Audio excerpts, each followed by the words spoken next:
Hey my loves, so today I'm going to be sharing my very quick and easy glam, soft glam sort of a look. So let's get started. So the first thing which I'm using is the Nykaa Skin Shield foundation in shade number 15, which is the darkest shade. And once I'm done with that, I'm going to move on with my concealer, and I'm using this Conceal and Define Concealer by Makeup Revolution, which is in the shade C12. And you know, it's one of the easiest makeup looks. So then I'm setting it up with a powder which is by Rimmel London.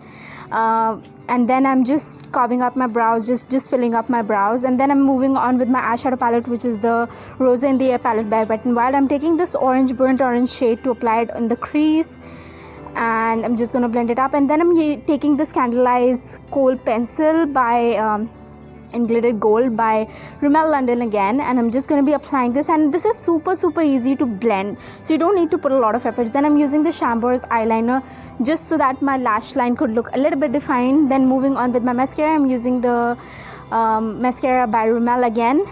Is it too many Rimmel products in this video? Then I'm using the Pose HD Blush Duo from Myglamm.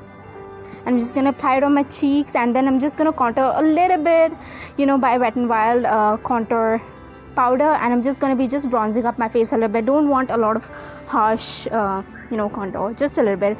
Then moving on with my nose contour, and then moving on with my favorite highlighter. This is in the shade Good Old Gold by Nykaa, and this is a beautiful highlighter. Like, trust me, this is one of those settle good highlighters. Then I'm just applying my lip liner in the shade Brown by Coloressence. Then for my lipstick, I'm using this Lakme lip Argan oil lip color in the shade Soaked Berries. So that's it for the finished look, you guys. This was super easy to create, really easy. All you need is a good highlighting product, and I feel that this looks really complete, and plus this can be a go-to kind of a look. So if you like this video, make sure you subscribe and follow me on all my social medias. Bye.